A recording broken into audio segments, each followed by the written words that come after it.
ചണ്ടിയും കുലവാഴകളും തിങ്ങി നിറഞ്ഞ ചൊവ്വൂർ പള്ളിത്താഴത്ത് തോടുകളുടെ ശുചീകരണം നടത്തി. ചേർപ്പ് പഞ്ചായത്ത് 2ാം വാർഡിലെ തൊഴിലുറപ്പ് തൊഴിലാളികളുടെ നേതൃത്വത്തിലാണ് ശുചീകരണം നടത്തിയത്. ഏറെ നാളുകളായി ചൊവ്വൂർ പള്ളിത്താഴത്ത് തോടുകൾ വൃത്തിയാക്കാതെ കിടക്കുന്ന സ്ഥിതിയിലാണ്. ഇതിനാണ് 2ാം വാർഡിലെ തൊഴിലുറപ്പ് തൊഴിലാളികളുടെ നേതൃത്വത്തിൽ പരിഹാരമാകുന്നത്. വാർഡിലെ മുഴുവൻ തൊഴിലുറപ്പ് തൊഴിലാളികൾക്കൊപ്പം മൈനർ ഇറിഗേഷൻ അസിസ്റ്റന്റ് എഞ്ചിനീയറും മുൻകൈയെടുത്താണ് ചണ്ടിയും കുളവാഴകളും നീക്കം ചെയ്തത്.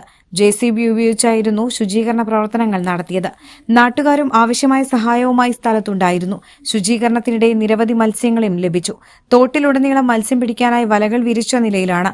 ഇത് ചണ്ടിയും കുളവാഴകളും മറ്റു മാലിന്യങ്ങൾക്കൊപ്പം ഒഴുകിപ്പോകുന്നതിന് തടസ്സം സൃഷ്ടിച്ചിരുന്നു. തോട്ടിലുടനീളം വലകൾ മീൻ പിടിക്കാനായി ഇട്ടതുമൂലമാണ് ചണ്ടിയും മറ്റു മാലിന്യങ്ങളും ഒഴുകിപ്പോകാത്തത്.